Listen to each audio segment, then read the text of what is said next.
Hello guys, let's take a look at this emergency car tool.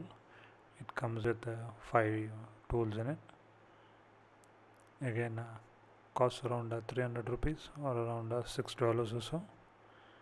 For that you get this unique looking tool with a flashlight and a seat belt cutter and emergency glass breaker and all the other stuff.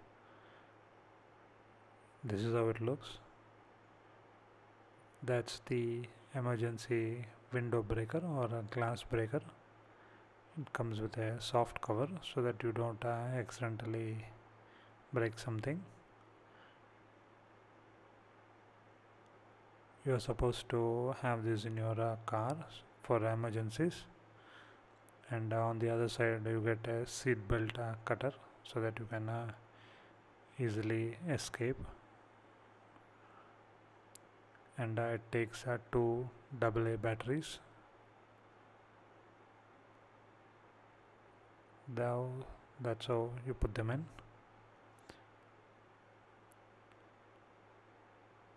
And it has 2 different lights, and the base is magnetic, so you can stick on to the car or onto the side of the car and it will stay put. Will come handy in emergencies. And it has 2 lights.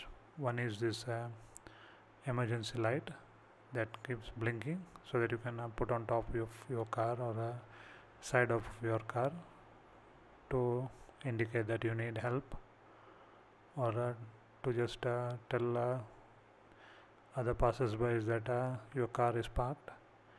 You also get a small torchlight. Again, quite a well designed tool. Comes quite handy. Nice one. Check it out.